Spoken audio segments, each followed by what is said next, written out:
Are you ready to hear an open discussion of everything they thought they've canceled?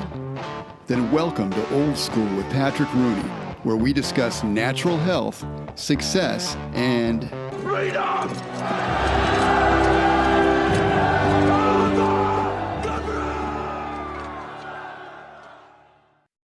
Hi, Patrick Rooney here with Old School with Patrick Rooney. We deal with natural health, success, and freedom. And we're doing a series of podcasts. I was doing a podcast. We started recording a podcast with my friend David Maltz, who's the of Dave's TV in Grants Pass, Oregon, a guy I've known for actually decades now. And I was going to bring him on to do a Godcast and talk about his life and different mistakes he's made. But we started talking about food, and we have a lot of similarities in our life having to do with the kind of path that we've gone down in food, in the food world. And we realized we need to be talking about this. We talked about it a lot already off camera, but we want to do something here where we bring this to you guys and hopefully be a benefit to you. And today's is podcast number 13, and we're calling it Big Diet Mistakes. And you're going to see, we're going to talk about some of those mistakes as we go. So I'm going to bring on my guest. My guest is David Maltz, and he is the owner operator of Dave's TV in Grants Pass, Oregon. How you doing, Dave? Good to see you, Pat. Yeah. I'm just going to make a quick comment here. You said big diet mistakes. I never went into this diet thing to lose weight, by the way. Right. And maybe we need to call it something else, but I know diet has a connotation of people trying to lose weight, nor was I. I was always kind of a skinny dude anyway. It was about the diet that I ate. So if we have another word for that, I don't know, big food mistakes. I don't know if that works, but we'll figure it out. Yeah, we'll figure it out. But yeah, there is no diet here. Dave, first of all, you have quite an unusual business in the background there. You've got all your electronics, or not all your electronics, but a lot of them in your shop there. And if you go to tvrepairinfo.com, that's Dave's website. I highly, highly recommend that you go to his website and check it out. Not only does he know a ton about electronics and TV repair and putting up antennas and all sorts of stuff, but on his website, he has all sorts of other information too, that if he was in the corporate world, that information would never be there. So thank God that you own your own business. And that if that's not a reason to own your own business, I don't know what is, to have the freedom to say what you want to say. But it's a very interesting website, and he's got a lot of videos too on his website about how-to videos. So this guy's not trying to rip you off, nickel and dime you to death. He's actually willing to help educate you about your own electronics, which is really, really unusual in this day and age. Dave, you have a YouTube channel. What is the name of your YouTube channel? Oh, I go by Grants Pass TV Repair on YouTube. Grants Pass TV Repair. I'm writing it down too. And that's on YouTube. He's got a ton of YouTube. He's got a ton of followers. People love Dave on there because he's willing to just talk about things openly. And he's very curious. I give away trade secrets is what I've been doing. Wow. And some of the guys, a couple of the guys in the industry didn't appreciate me doing that because they felt it should be kept secret, you know. I bet. But anyway. sometimes to bring more freedom to the people, sometimes the money interests have to suffer a little bit. At least that's the way I see it. Probably you do too. But any followers on YouTube. Yeah, that's right. But anyway, interesting stuff. Dave, one day we may talk about other issues too, because Dave has a whole history of his whole life is very interesting. All the things he's been through, and all the things you've learned, how you end up in this world of TV repair and having a business. By the way, this is a little bit of a side note, but after we talked last week, I began to think. You did say one thing about your business, and you said that, you know, in some ways, the life that I don't know how much you want to say about your past life, but the life you led before was a lot more satisfying in a sense of giving you a lot more time for reflection, reading, health, and so on and so forth. Yes, living in a van. How long did you? By the way, how long did you live in the van? Believe it or not, if you add up between living in cars and vans, I did that for about 14 years of my life. Wow. And I think I was somewhere around 34 when I finally made a transition into normal living. Yeah. It's funny. Another similarity I have with David is I didn't live in a van for 14 years, but I did live in my van for 1 year in Santa Barbara, California, which was very interesting. That's got a whole another pass to it too. I've got like probably 20 stories just based on that 1 year period of time. You get a lot of stories in your life, and I'm sure you did. You probably get a lot more stories when you're living that kind of life that you can pass on. So we'll probably deal with that at some time. Today, we're going to deal with more with the food issue, but that probably went together because when I was young and idealistic and all that, I call myself now kind of a conservative hippie because I've always kind of had kind of a back to nature kind of whatever, but I'm, politically I'm conservative. But after I talked to you last week, I actually started reading a little bit of Walden by Ralph Waldo Emerson. And it kind of reminded me of some of the stuff you were talking about, where he would talk about things like the most people aren't living. They're so in a hurry for so-called success that they're not really living, and they don't allow themselves enough time, like you were talking about, where you could get out and just kind of enjoy your life and really kind of work on your higher self to some extent and just kind of more play and things like that. Just stuff that's really good for us. But he mentioned that in Walden, and I was thinking about that after we talked, David. I'm sure you've read Walden, right? A little bit, yeah. Yeah. So I can identify with some of what he was trying to do too. For sure. He was, and here's a guy who Thoreau was apparently never spoke to very many people in his whole lifetime. He lived pretty much his whole life in one area, and yet he was one of the most, influential men of all times. He influenced Mahatma Gandhi in terms of nonviolent movement, for one thing. He influenced Dr. King. Dr. King got a lot of influence from Thoreau. There was a story. Thoreau was his parents were like abolitionists, and they would help shelter or slaves from the underground railroad that would come through their house, and they would let them stay there. So he got a lot of his kind of anti-slavery, and Thoreau was very outspoken about slavery. And there was a story where, he was a protege of Ralph Waldo Emerson. Remember Emerson? He was a protege of his. He lived in Emerson's house for a while. But Thoreau at one point went to jail because he did something against slavery, and they threw him in jail for it. And his friend Ralph Waldo Emerson came to visit him, and he said, "Henry, what are you doing in there?" Talking about the jail, like, "Henry, what are you doing what are you doing in there?" And Henry David Thoreau said to Emerson, "Ralph, what are you doing out there?" So I thought that was really cool. He was very big into his ideals. By the way, we were going to get into big diet mistakes, and one of those was going to be our beginning in the raw food movement, right? That's where we went wrong in certain ways. And it's funny thing is that Thoreau was actually pretty much a vegetarian vegan, basically, in his life. So, and he did die at the age of 44 of tuberculosis and some other issues, but I don't think they're necessarily related to I don't want to throw that on veganism, but he did die pretty early in his life. Anyway, that said, Dave, let's kind of begin this journey here talking about raw food, because we talked about raw food on the phone. It's kind of interesting the way we both got into it, I think, for similar reasons. So you go ahead and let people. How did you get into the raw food? What attracted you about raw foodism? Well, I remember back in my early days, I was in this strange cult. I guess I'll leave the name out for now, but one of the members started talking about cleansing his body and how he was cleansing his colon, and all these strange things were coming out of him, and he started making it sound like it was part of a spiritual journey toward wholeness. Yes. And so I became intrigued with the idea that somehow I could find a higher level of consciousness through diet change and going toward a raw food diet and better health too. Yes. But I was pretty young at the time when I became interested in it. I think I was about 18 or 19. And so health wasn't really any kind of an issue at that time in my life.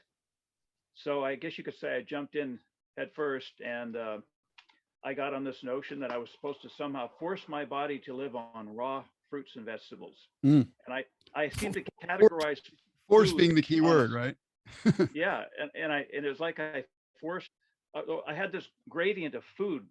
The best being, you know, fruit was at the top of the list, and as you go down toward evil, if you can categorize food as evil, and in my thinking, that's kind of how I saw it. The meats would be like at the bottom of the pyramid, you know. Especially red meat, right? You didn't, right. You didn't want to eat anything animal because somehow that was defiling your body. And so here I was trying to force myself to live on this diet, and as much as I tried, it wasn't working for me. It cost me a lot in terms of dental problems. And, how long did you try it, first of all? Oh my gosh, I've tried to stay on it for probably, on some level. I mean, don't get me wrong, I still try to eat as much raw food as my body can tolerate, but I had to start adding meat and stuff like that. And yes, I've never been able to stay on it 100% for more than 2 or 3 months, I think.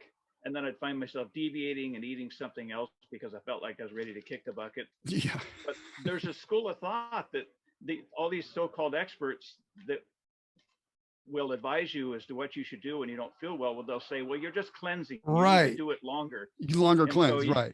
Yeah, you do it longer, and pretty soon you're getting all these weird health symptoms, and you have no energy, and you try to do a job and you can't make it through the day. And yes, it happened to me. Was a weird.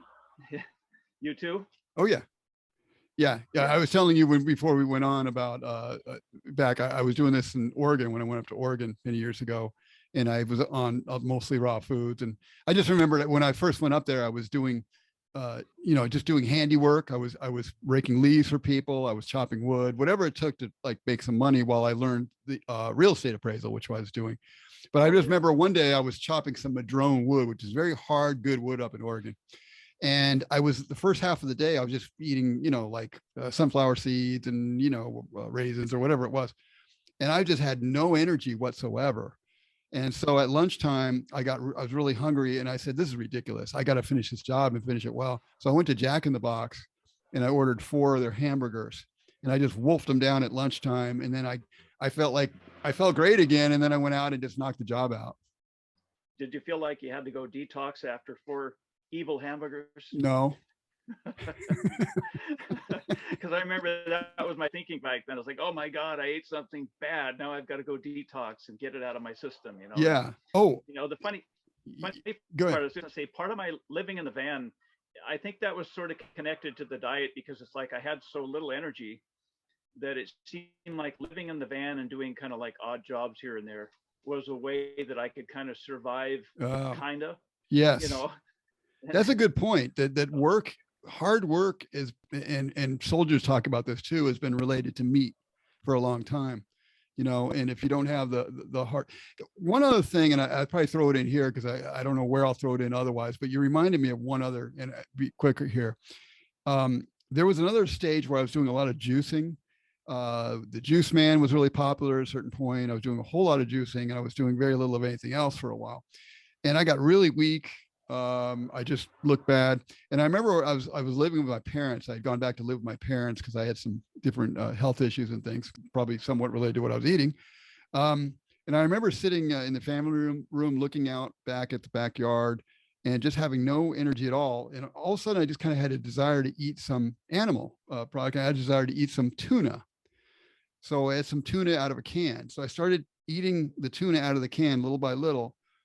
And all of a sudden, I swear, I remember this years later, totally true. All of a sudden, there's like they call a pineal gland up here that's supposed to be, part of consciousness and whatever.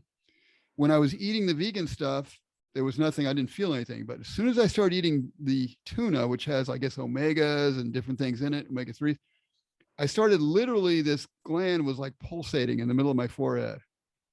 And I just never forgot it. And all of a sudden, it's like life was coming back into my body. Eating a dead food, life was coming back into my body. It was the most weirdest thing. That is strange. Yeah, no, I think that kind of diet, I think it affects us both mentally and as well as physically. And I remember the last time I tried the raw food diet. I tried it on and off over the years. Once in a while, I'd hear some dynamic speaker that would convince me Yes. again to try it again, and I just need to do more green smoothies or whatever, And I Yeah. remember um, one time having a conversation with a lady, and I was telling her all about my raw food diet, and I could barely focus on what she was saying. And she made the comment, "I think your diet is messing with your thinking power," because I was kind of out there. In fact, Well, I was going to mention this guy here, Frederic Patenaude. I don't know if I'm saying his name right. He wrote a book called Raw Food Controversy. This is the guy that was into the raw food movement for many years. How do you spell his last name? Patenaude. I don't know. Patenaude. Yeah, he's very famous. He was a very famous raw foodist. So he wrote Patenaude, a personal journey. Yeah. So what did he say? Did he come out against raw food later? Well, from what I recall, it's been a while since I read the book, but he basically went to the dentist one day and was shocked when the dentist said, "Your mouth is full of cavities." Yeah. He just couldn't imagine because he thought he was doing everything healthy. And then he had to start questioning the whole diet approach he was taking. And in his book, it's got some funny stories about people he knew that were also doing it. He said they seem to be going off the deep end mentally. Wow. And, it does make me wonder about the need to get certain nutrients to have mental clarity. Yeah, for sure. And there's so much I want to say about this because I don't want to knock all raw. I think I've seen some people that are in raw foods like Markus Rothkranz and people like that are really impressive. The guy's like 60 years old. It looks great. It seems to have a lot of energy. One thing I know for sure though, with my experimenting in raw foods, if it's going to work at all, you'd have to be very on point as far as getting all your nutrients. The average raw food diet is not going to cut it. Right. I have a friend who's been doing it for about 20 years now. And he's got a lifestyle that enables him to like completely focus on his diet all the time. He's like a kind of a raw food guru. And I see him every once in a while, and I have to say he doesn't look all that bad. But I mean, like I said, he's really focused on, eating all the time. And that takes money. And the way I was living, I didn't have a blender back then. And, right. It's a hard way to go. It definitely takes a lot of energy and time to do it, and sometimes money. Right. And by the way, I didn't mean to imply that veganism won't work for some people. I know there are a lot of healthy vegans out there that swear by it. Yeah. Some people swear by plant-based diets. So I think everybody has to find out what their body's functions on ideally. And I want to kind of get into this idea of, and I agree with that from what I can tell, but I want to get into this idea of teeth health. I can't even say it, teeth health. Now, both David, I think you would say, I think you probably talked about it before and you'd be willing to talk about it on this show. And myself, we've had tooth issues probably related to veganism, right? I mean, you've lost some teeth, I guess, right? My dental hygiene could have been a lot better. I have to give. Okay. But I thought at one point I didn't even need to worry about brushing. I bragged to a friend one time. I said, I don't even need to brush because I eat natural foods. Oh my God. Now that might make sense. That could make sense. I've heard people talk about that. Like if you're eating like carrots and things that naturally brush your mouth and stuff like that. And probably back in the day, people weren't into, like paleo man probably wasn't into teeth brushing, but he probably had good teeth because of what he was eating. But which is more, it really comes down to, the teeth have something to do with it. Like I like to eat raisins, and that probably contributed. The veganism that I was trying for a while up until fairly recently is probably responsible for me losing several teeth, which really kind of took me back in terms of being in the health business and stuff. It kind of almost felt like humiliating, like how can I talk to people about health if I'm losing teeth, which is a very good point. So I tried at a certain point, I tried not to talk too much about nutrition as if I'm a guru, because I'm obviously not a nutrition guru, because I lost teeth. I lost a teeth to this point right now that people can see. I almost hate to draw attention to it, but I have a tooth right here that came out. And it actually stopped me from doing my podcast for a while. I was on the verge of doing my podcast, getting up and going a few months ago. I had a friend and we were going to do a show, and like the night before I'm going to start the podcast up again, I busted my tooth. And and it kind of took me back for a while. After a while, I realized, hey, I'm going to do podcasts anyway, and I'm going to work on my tooth as I go. I've got some ideas, one of them from you. Thank you, David, that I'm going to be implementing soon. So hopefully I'll be okay soon with the tooth. But the point is, I think we both agree that raw food or veganism had something to do, we believe, with us losing our teeth. And, you know, you mentioned a video called Veganism, the Epitome of Malnutrition. You'd mentioned that to me, I think, last night or something. Yeah. I watched it this morning. One of the guys in there was Douglas Graham, who I've read a lot of these books. Believe me, I've read and taken in much. I've forgotten much more than I know in terms of foods and things. I've read about probably everything. He has a book called 80-10-10. It's a famous diet: 80% carbs, 10% fat, 10% protein. There it is. I have the book myself. I think it's a very good book, but they showed a picture of Douglas Graham and they showed missing teeth on the side. Probably, I'm thinking, not from vegetables, but from fruit. Did you want to say anything about that? I do. You know, one of the things that I first started out with that I got real intrigued over was juicing. I read a book by Norman Walker. Yes. I don't know if you've heard of him. He lived to either 107 or 118, depending on who you believe. Yeah, something like, yeah, right. Anyway, he was big on carrot juice. And so I remember drinking massive quantities of carrot juice. And if I hadn't done it for a while, I remember at first I get this incredible lift. Yeah. And then I do it a second time. It wasn't quite as profound. And then all of a sudden it seemed like it had started to have a negative effect. Yeah. Like just too much sugar. And I've heard that's one of the number one mistakes people make that go into the juicing is they do too much of the sweet stuff. Yes. Not enough greens. I did that too with carrots and turning your skin orange, among other things. Yes. But the sugar was bothering me. There was too much sugar in there. Yeah, and then I read another book by Professor Arnold Ehret. Yes. He wrote a book called The Mucusless Diet and Healing System. Yep. And he had this theory based on his life experience that you had to cleanse your body to a point where you lived on fruit entirely. And he claimed that he had superhuman endurance because of his fruit-only diet. I think he said he lived on fruit alone for like 2 years or 4 years or something like that. I mean, didn't Steve Jobs do that? Yeah, I guess he did follow something like that, didn't he? Yeah. And so I tried to follow his ideas, cleansing my body. This guy used to actually store bottles of urine on the shelf and check his urine on a regular basis to see how much cloudiness was in the urine to get an indication of how much stuff his body was eliminating. I know it sounds bizarre. By the way, the guy died by falling backwards and cracking his skull. So it's interesting that you said that, because a number of raw foodists, it seems, have met with untimely demises. There's a certain amount of them. And I remember reading about this way back when. One of the guys, I don't want you to get off that subject, but one of the guys that died untimely was named, he's the guy that was eating like raw meats and things. God, what's that guy's name? But I can't think of his name off the top of my head. I can picture him, but he was like really famous in the kind of like primal raw food movement, where he was eating all sorts of things, meat related and animal products.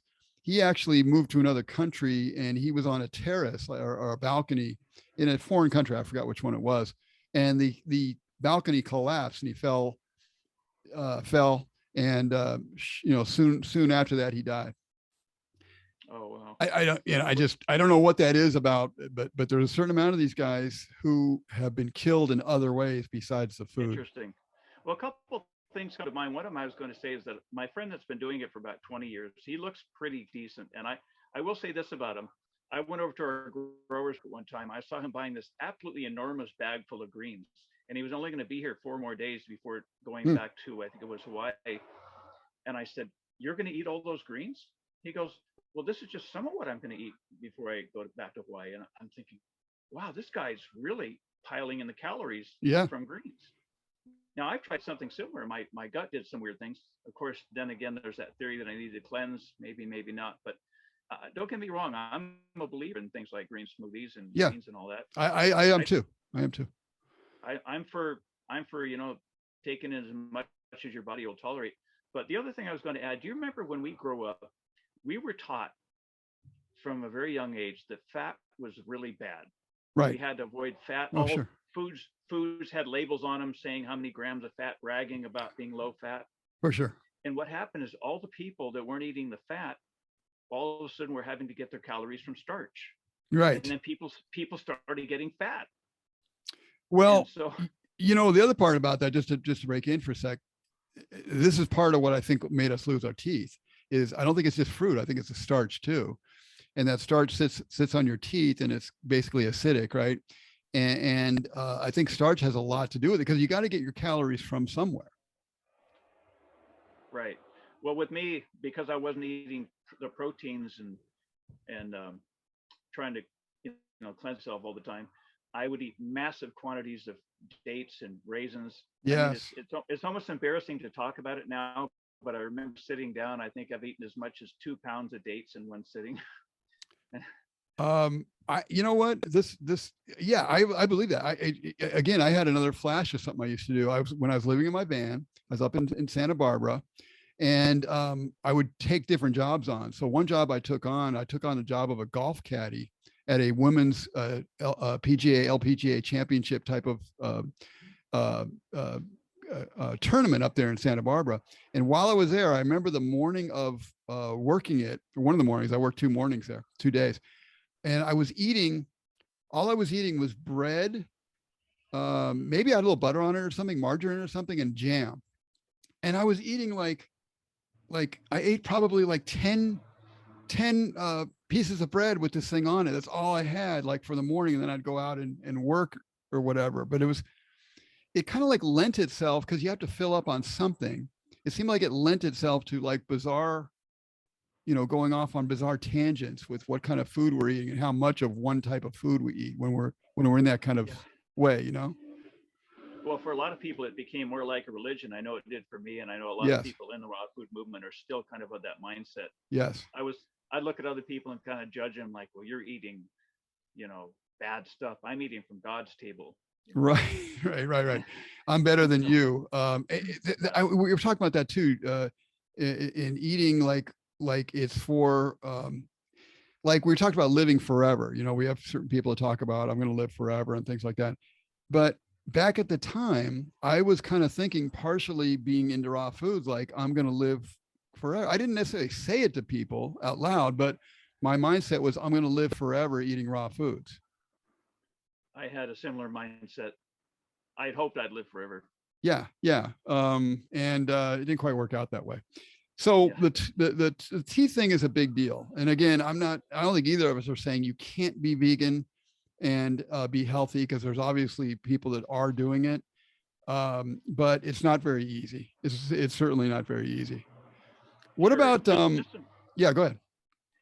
And even though I'm sort of mocking the idea of staying on a vegan raw food diet 100%, I think if your body tells you that it's working for you, and it is working, I have no problem with it. Yeah. But I was trying to force my body to do something it just wasn't working for. Right. But maybe if that's your physiology, your physical design or whatever, maybe you can do it. You have to listen to what your body is telling you. It's kind of pretty obvious. I mean, Mikhaila Peterson, Jordan Peterson's daughter, is like a carnivore now and swears by it. Her mother's on it. Her dad's on it. So she said you have to listen. Yeah. Everybody should listen to her video. Yeah. It's called, what was it called? I wrote it down. Mikhaila Peterson, that Jordan Peterson's daughter. Don't Eat That. Don't Eat That is the name of one of the videos I saw this morning, where she gives kind of a TED Talk type of thing. It's called Don't Eat That. Right. I think that's the name of her podcast as well. But she was dying. She had to have a hip replacement. She's having all kinds of strange reactions to food allergies. And out of desperation, she went on, was it like a meat only diet or something like that? Well, she eventually got to what she eats now is, she says, beef, salt, and water. That's it. I can't imagine. She went on an elimination diet, and she ended up eliminating one thing at a time. She finally got to like greens or something, but even for whatever reason, for her, greens weren't working. Yeah. Well, she got off antidepressants. She got off all the medications she was on. Yeah. So as bizarre as it sounds, I'm sure a nutritionist would go, well, that's inadequate. You're going to die of coronary artery disease or something. I don't know about all that, but I will say this: it saved her life. She's doing so much better now. She says her moods are stable. I know I wouldn't do well on a diet like that. Yeah, I don't think I would want to either. Now, she talked about Dr. Shawn Baker, who I've seen a lot of his videos on YouTube. Very interesting guy, very strong, older guy, very strong, deadlifts a whole bunch of weight and stuff like that. And I think he's 100% carnivore, meaning he pretty much eats ribeyes or whatever for his whole diet. I've always felt like God has provided so many foods for us. They're obvious that they came from him. And there's so much variety that it just seemed odd to me to be eating just one thing, whether it's whatever it is, but even meat or whatever, even if it's good quality or whatever, it just seems a little odd to me with all the foods that are there that we should just kind of not eat any of them. I don't know, perhaps it's something that we've gone so far off in the wrong direction that there's so much junk in our body or whatever. Like me, I grew up, my mom, I've told people this before, but my mom was always baking good. Well, she was Italian, so she was always making pasta and noodles. I grew up on noodles and all sorts of stuff, but we always had baked goods and sweets and hardcore, white sugar on things. And so I just lived like that growing up and for years. And I had like 13 cavities when I was young. And also my teeth grew in a very crowded way, which probably was partially because I ate so much sugar and ate bad food. So I kind of had a very bad grounding in terms of what I was eating. So perhaps for people like me and maybe you and others, you've gone so far off in one direction, perhaps it helps, it can help, at least for a time, to kind of pull it back in another direction. You know what I'm saying? Right. Yeah, no, to me, it's a continual experiment. I'm still experimenting to this day, and I'm 64 years old. If I may want to fast for a couple of days just to see what it does to me, or go on a fruit diet again for a day or two. But I'm more likely to listen to my body now. I'm not a big believer at this time in prolonged fast, even though I know that it's saved a lot of lives. People that have gone on prolonged water fast so a lot of people have great testimonies about what it's done for them. So yeah, I've never tried fasting really like that for more than several days. I think probably maybe 3 days, probably as far as I've ever gone at the most, maybe 2.5. Broke it off after a half day. One of the things I don't like about fasting, I've always done it seemed, or most of the time when I had to work at the same time. So I did need calories to function. Although I have a friend, he would fast for like 30 days on a liquid fast, something called the master cleanse, and he yeah at the same time. You can I've done the master cleanse at least for, I forgot, a few days, but it's basically lemon, cayenne pepper, and not blackstrap molasses, maple syrup, syrup, and distilled water or whatever. But that will at least give you supposedly the nutrients and whatnot, but it seems like it can allow you to do some more work and things like that if you want to for extended time. Sure. Now, one of the things I noticed about fasting that I don't like, just a straight water fast, for example, when I decide to go back to eating again, I can't just resume my normal life as though I hadn't been fasting. I feel like it takes time for my body to sort of reorient itself to eating again. And I don't like that because I'm not free to just lay around and, hang up by a jacuzzi or something. Yeah, that's right. Working. That's right. And I have to do a lot of physical work too. So I think for me, probably 24 hours would be a better fast if I feel so motivated to do it again. Yeah. Now I do a lot of intermittent fasting, and I don't do it intentionally. Sometimes I'll get up in the morning, go to work, and 8 hours may go by, or 12 hours, and I haven't really had a decent meal, maybe a banana in the morning or something, Well, by the way, I've done that too, especially lately. I work in a certain way where I'm kind of doing work and I'm not like snacking a lot, but my teeth have felt a lot stronger. I've had recent teeth issues, but my teeth have done better on full meals and not snacking throughout the day, especially with starchy stuff, which was just destroying them. Yes, totally. I was going to say there's another part of diet I think it's important to consider. And some people call it emotional eating to fill an emptiness that maybe only God should fill, or we should get that satisfaction from interacting in the world with other people, perhaps doing something worthwhile, productive. I mean, I know I get a great thrill when people come in here sometimes and I help them out on a project, or not so much TV repair at this point. I phase most of that out. But when somebody comes in here and hangs out sometimes and talks for a while, I really get a lot out of it. I really enjoy it. Yeah. And I'm just thinking about how Jesus said, you know, man can't live by bread alone. Absolutely. And I think that has to do with fasting. Is fasting, for one thing, you know, shows you that you live. I often do better and feel better. My hormones feel better.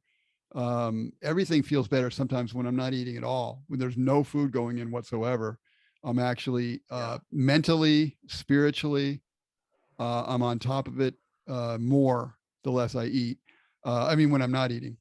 And sometimes even the act of eating causes me to get hungry. I remember writing about this a ways back, but I'm not hungry while I'm not eating. But as I eat, maybe a certain kind of food or whatever, but that eating is causing me to be more hungry than I was when I was not eating anything. I completely understand what you're saying. I think there are foods that will actually make you hungry that we shouldn't eat. Yes. Back in my younger years, I'd go to Shakey's Pizza and they'd give you I think it was all you could eat pizza or something like that. Bunch of lunch. Yeah, and they salt it so heavily that you'd end up ordering a bunch of soda to try to wash it down. You know. Yeah, it's all part of the corporate idea, right? Yeah. Well, a friend of mine told me he thought that was intentional. I don't know if it was or wasn't, but I'm sure it probably was. Makes you wonder, doesn't it? Yeah, it's like planned obsolescence. But yeah. Getting back to this idea of, I don't want to brush past the idea of emotional eating, because emotional eating for me has been probably problem number one. If you really want to get down to it, that's the way I grew up eating. Again, we ate a lot of junk, kind of ego food, you might call it. It's not really so good for the body, but it feels good. It feels good, feel good food. A lot of the sugars, a lot of the pastas, a lot of things that we ate. So I've always kind of been like that, where food of one kind or another is like a comfort. And if I'm eating and or if I'm working, let's say, and get done at the end of the day, it's dark out. It's almost like I felt like I'm absorbing some of my energy from the sun. And then when the sun goes down, I don't have that whatever to kind of feed off of for physical, spiritual, whatever it is. And you're kind of just left with yourself. And there's that point of the day or whatever it is where it's like you want to just eat something, especially something that makes you, almost want to say, makes you want to forget, makes you kind of want to just kind of, it's like people listen to music and, you know, I'm lost in the music, forget the day, you know. Right. But it's kind of like a way to just kind of forget whatever your problems are, whatever anxieties you have or whatever. And that's, I think it's really problem number one, especially in the modern world. Well, I think there's a fine line that everybody has to figure out themselves. I remember this gentleman that used to have a radio show that I've always liked listening to, Roy Masters. He talked about the importance of eating. How did he say? Eating consciously or something like that, or not getting lost in the food. Yes. I know that may sound kind of crazy if you've never heard this concept before, because the idea of not getting lost in the food sounds like, well, why wouldn't you want to enjoy the food? Like, well, yeah, well, isn't that the point? Totally get absorbed in it. I noticed for myself, like this morning I had a smoothie, and I know that sometimes I looked at food as though that was the source of my well-being. That was the manna from heaven. Yes. And I might drink too much, and all of a sudden it seemed to dull my mind. Yes. And I didn't like that.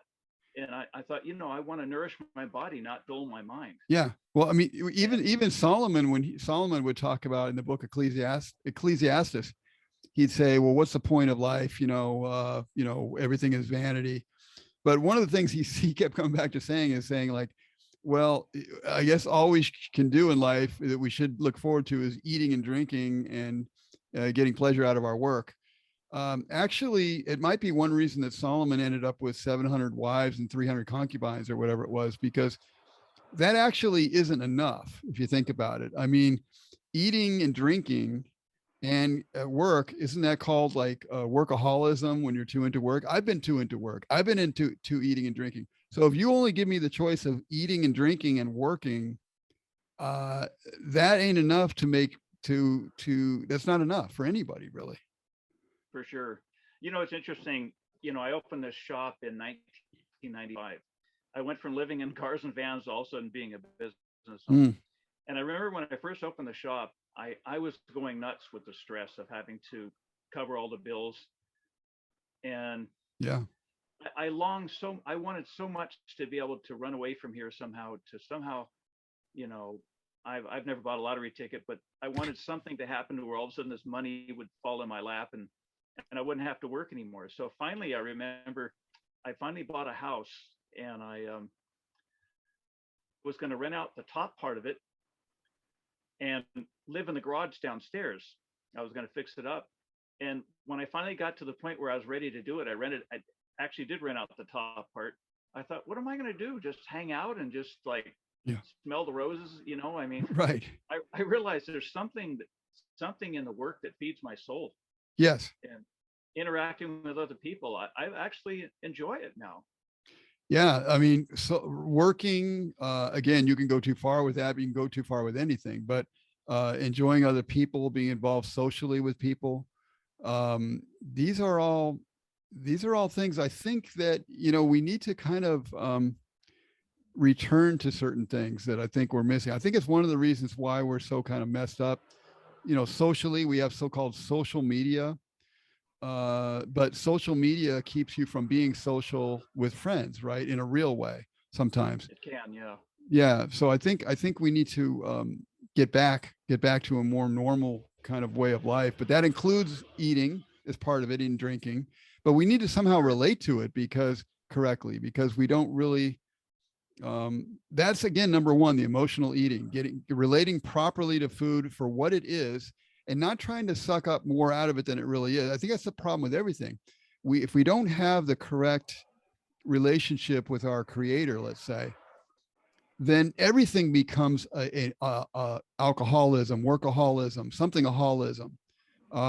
Everything that we do, we can even be socialholism because we don't want to be quiet sometimes. We want to just go maybe talk to somebody when it's really not the time to talk to somebody. That's a good point. Yeah. Sometimes good to sit alone. Yeah. Ever had a bad cold or something and it forces you to sit down and reflect? And when you finally get over it, you feel like you're more whole than you were before you got sick. Yeah. I have people like working in the health training business that they're sometimes happy when they've gotten sick because they lost some weight, by the way. Oh yeah. But yeah, you do feel better. And I always kind of return to that. It's one reason I tend to mention things like meditation fairly often, because I think it's like the center of things in a way.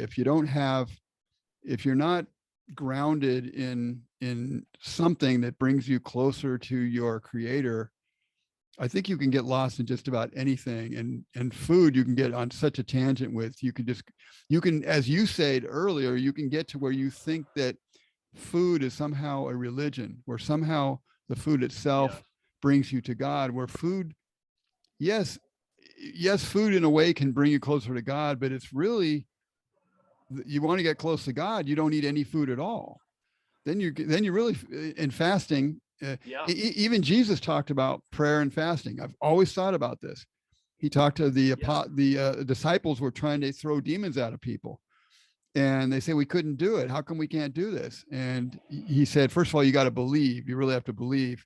But he said, really, these kinds of demons don't come out but by prayer and fasting.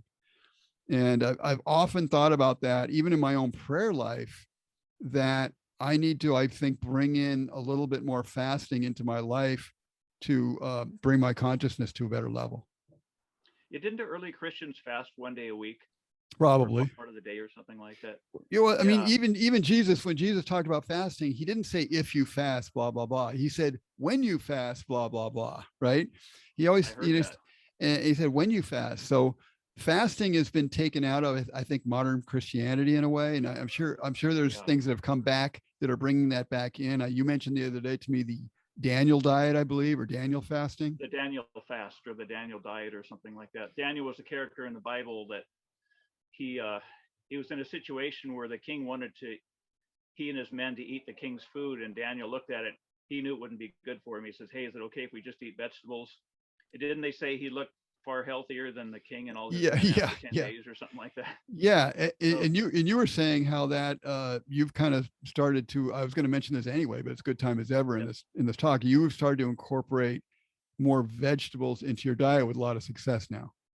Far fewer grains and far more vegetables. And I don't always force myself to eat them raw. If I feel like I need to warm them up a bit, and I don't want to add a bunch of this what do you call it? These vegetable oils that don't occur in Oh, nature. yeah. But what I'll do is stir them around in a pan, and then I might add just a little bit of butter or something. But I don't want to, a lot of these oils we consume, you'll never get them in the quantities that people consume them from nature. Right. And you were saying to me too that you used to have major issues with, I guess you'd say, energy and inflammation and energy, fatigue, and inflammation. So that's why I'm slowly learning to modify my diet, incorporate more vegetables, and once in a while, nothing like a good green smoothie, if you know what that is, where you throw kale in the blender with frozen banana or whatever. But different times of the day require different things for me. Like in the morning, I can get away with maybe something a little bit more starchy, but I cut way back on starch rate as of lately.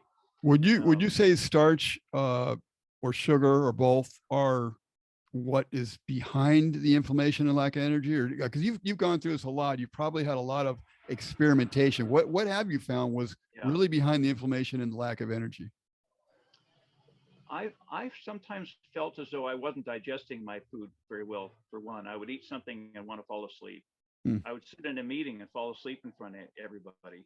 And so I noticed it seems like when I take more greens and fruit into my diet, then I can digest proteins better later. And so I believe that's important. And I don't know, I'm less likely to fall asleep, after eating when I eat, like, for example, just simple meal, like maybe a salad and some meat or fish or chicken.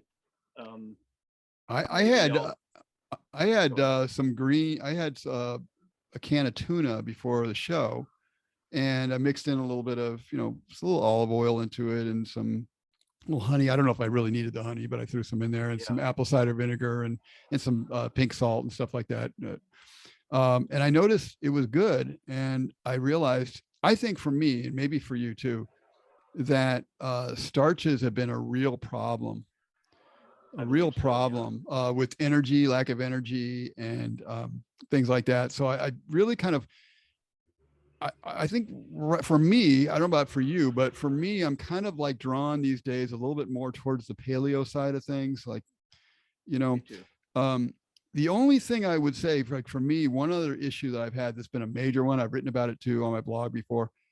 I've had a problem with saturated fats, and I don't know. Who knows? I mean, I'm sure there's a lot of people who eat lots of saturated fat and have no problem, but maybe it's what I combine it with or whatever. But I found that I had to bring my saturated fats way down. Now, again, if I was to take out a lot of the starches in my diet, perhaps there would be a different thing going on, more of a ketosis type thing where I'm burning the fats instead of burning the sugars. I don't know. Yeah. I've heard that some of the healthiest people can kind of alternate between one and the other, that it doesn't have to be all meat all the time, or, they cycle. You cycle back and forth. So you're not overworking your pancreas or your whatever you use to digest fat, I guess you could say. Yeah. No, but I've noticed a lot of that stuff too. I've often felt, in many ways in life, I felt like this, where sometimes you feel like you're walking on like a little island and there's water all around you, or you're walking on like a narrow bridge or something. You may say narrow is the way, I guess, but where it's like you can't go too far on this side sometimes and too far on this side, because either way you kind of fall into the water. And I found myself at various times having to kind of like walk a tightrope of how I'm eating or how I'm living or something like that. Do you know what I'm talking about? Sure. I'm pretty conscientious about how I eat. Yeah. I have to it's almost like I have to be, because I tend to be mindless and grab, if I don't really give it some thought, I'll just grab the first thing that looks like it'll, fill my need for calories. Yeah. I'll end up sick. You do have to put a little thought into this stuff. I mean, I know Jesus said, don't worry so much about what you eat or drink or whatever, but I think he might have meant that more as like, people going out socially and say, hey, we're going to go get bombed today and we're going to eat a bunch of, whatever, just party food basically. But I think you do need to, especially like in a person's house, what they put around them is pretty important.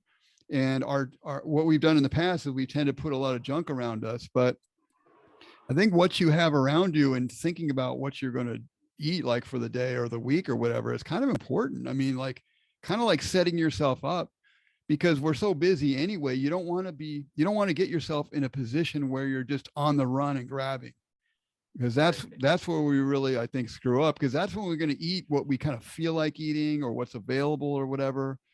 And it's so easy to get off track that way. Yeah. There's a lot of books written on the topic of eating starch. Isn't there a book called Grain Belly or something like that? Wheat Belly. Yeah. And, my dad is 90 years old. He still jogs 4 days a week. He said, usually about 40 minutes at a time. And he's implementing a lot of healthy diet choices in his life. How old is your dad? 90 years old. 90, and he's jogging 4 days a week. Still jogging. Good for him. Before COVID, he was going to college 40 hours a week to do art. He loves art. Wow. Okay. He was an architect, when I was younger, but he just kind of went into art, and he'll just spend hours and hours just doodling. Yeah. So that's his therapy, I guess. But you're saying he got into starches. He's lost starches or something. No, he's going easy on the start. Oh. He told me. I think, I think there's a time for them. Like, for example, if I was going to go out all day and do physical work, I could probably get away with a nice big bowl of oatmeal without having any problems. Yeah. I think the biggest mistake is doing it late at night. Yes. In fact, I've noticed my diet. I've had a lot of problem with bad dreams when I don't eat right. Yeah. Very, very hellish dreams that really scared me. Wow. And it really made me think about this whole diet thing and how, I think when you have that awful of a dream just by eating the wrong thing, it must be really important for some people. I know it is for me. Well, God gave us certain foods in the garden. We had basically vegetation type of food. But he had dietary laws, once after the flood, when they started eating meat, they had laws. And I was mentioning this to you last night that, I'm doing a lot of kosher type stuff now, where you eat meat, we drain the blood out of it. You drain it and you salt it, and it starts pulling the blood out. And in the Bible, it says, don't eat fat. I don't want to misquote it, but there's something in there where it talks about fat. I don't think it means all fat, obviously, but certain kind of fat we're not supposed to eat. But also it says don't eat blood. And there's certain kind of like tribes or wherever, Africa and different places that are really into, like, they have blood as one of their parts of their meal. But God was saying in the Bible that the disease comes from the blood. Blood is what carries the disease. And so don't eat blood. And the people that eat kosher, not eating a lot of blood, apparently do a lot better than those who don't. So God has made, if you read the Bible, there's a lot of stuff in there about food. I mean, yes, Jesus says, don't worry about your food so much, but on the other hand, God told us what to eat in the Garden of Eden. And then after the flood, he gave us very specific dietary laws having to do with blood, fat, having to do with scales of the fish, certain kinds of animals with a cloven hoof versus not, and all that kind of thing. So obviously this stuff is quite important to God, and I think should be very important to us too. Although there is a debate as to whether we need to follow all these dietary laws nowadays. I'm not sure what to think about that, because there's that story in the Bible that anything can be okay to eat or something like that. Yeah, I mean, I think to me what it means is that you can spiritually eat whatever you want without basically going to hell, kind of thing. You can eat bacon or stuff like that. But there is a book by a man named I can't remember his name, Joseph. I think he was a minister, but Joseph somebody, and it had to do with the dietary laws of the Bible and how to eat. And he was making the argument that we should still follow those type of laws because they never really changed. Yes, you can, you're not going to go to hell for eating bacon cheeseburger. But on the other hand, that stuff still affects our bodies in the same way that it affected back in the Old Testament days. So sure, he talked about good for you. It's yeah, I would say almost for sure some of that stuff is not good for you. And I can't remember the name of it. If I remember it, I'll put it a link into the description of this podcast. I think it was called God's Way to Health and Happiness. Josephson is his last name, I believe. Elmer Josephson or something like that. You can still get it on Amazon and places like that. But it's a very interesting read. I recommend people read it. God's Way to Health and Happiness. Last name is Josephson, Elmer or something like that. Very interesting stuff. We are running low on time a little bit. Dave, I know that you always have things that you wanted to get out there. Is there anything that we didn't get in, especially in the world of what's good and damaging in foods, in our diets? What do we miss so far? Is there anything that really important you want to talk about? Well, something, I'm just looking at some of my notes here. One thing that comes to mind is, since we're in the midst of a pandemic. Yes. I'm going to say this. I know 36 people right now that have had COVID. 36.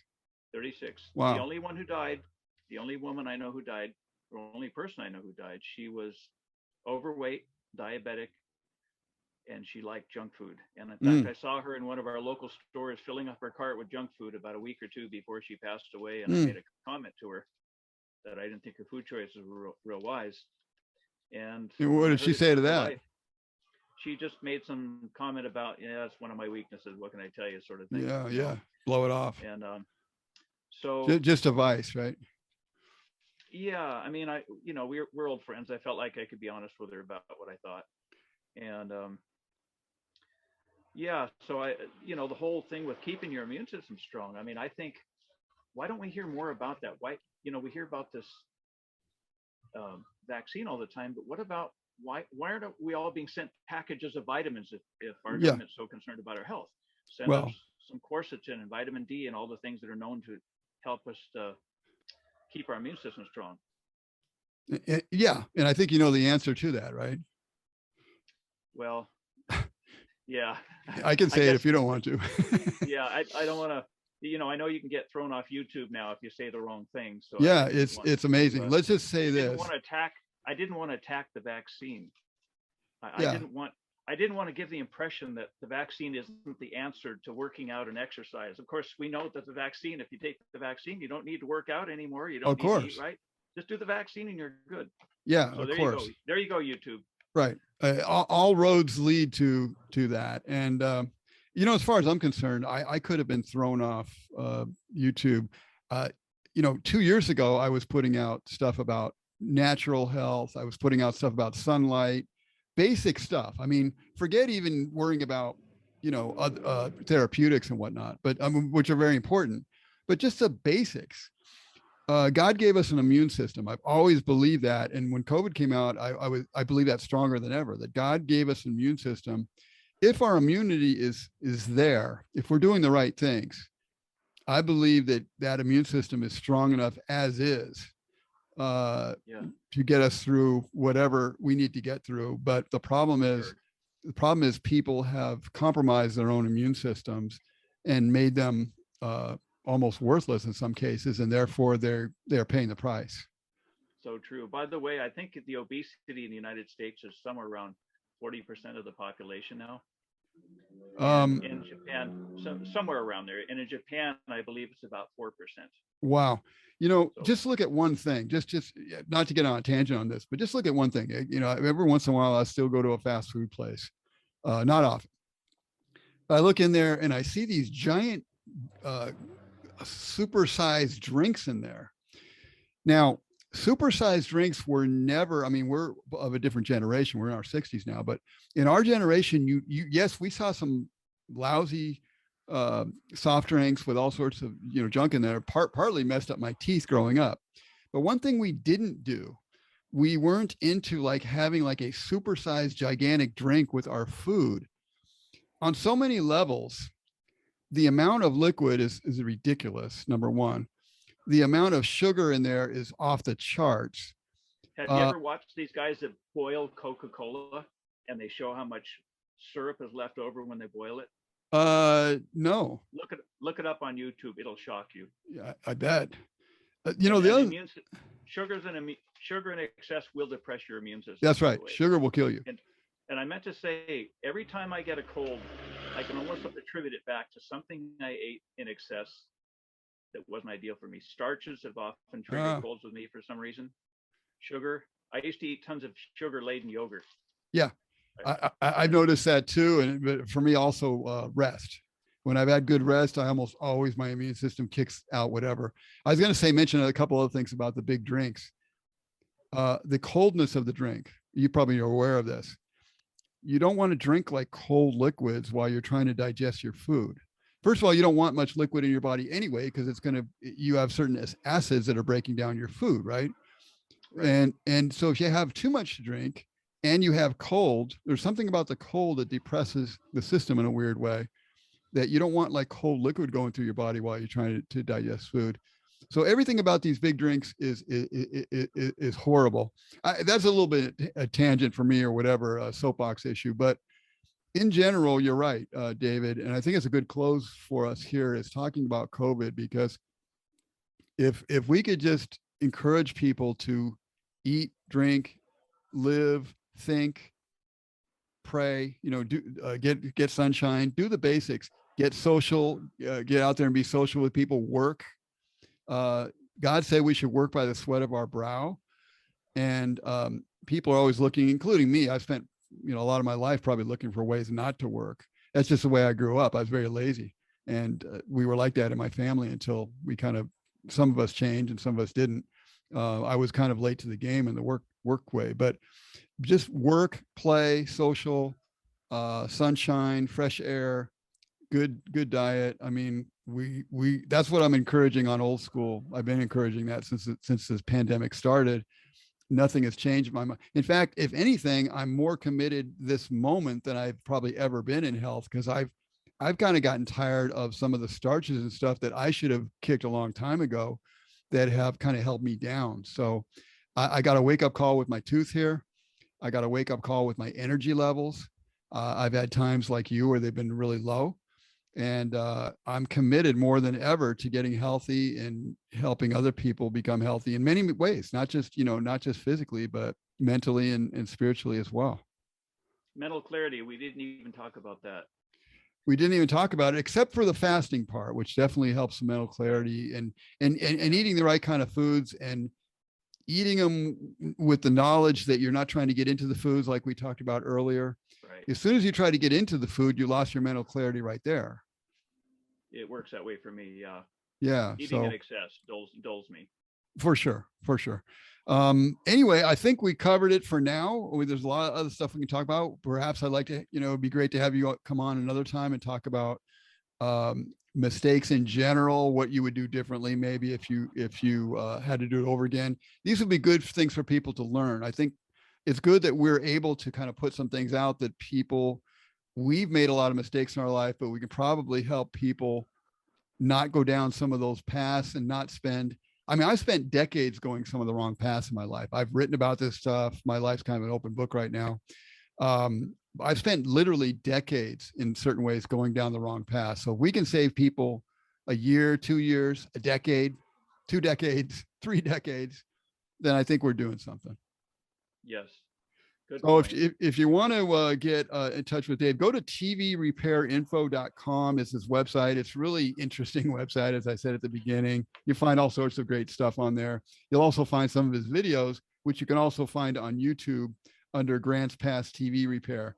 David, it's been a great pleasure to have you. I think it's been very useful to have you. I think people can get a lot out of your experience, and I appreciate you being on today. Thanks, Pat. It was fun. Thanks for being with me, and we'll talk to you soon. All right. All right, folks. If you want to get in touch with me, go to info@oldschoolus.com, info@oldschoolus.com. Go to my website, oldschoolus.com, right? and for natural health, success, and freedom. I don't think these things are ever going to change. This is what I'm into. My parents were from the Depression. I grew up with the old school ways, and in this day and age, I never want to lose the old school ways, because I think the old school ways are going to save our lives in the end. So thanks so much for being with me, and I look forward to seeing you on the next podcast. Thank you for joining us on Old School with Patrick Rooney. Visit oldschoolus.com to find out more about natural health, success, and freedom. See you next time.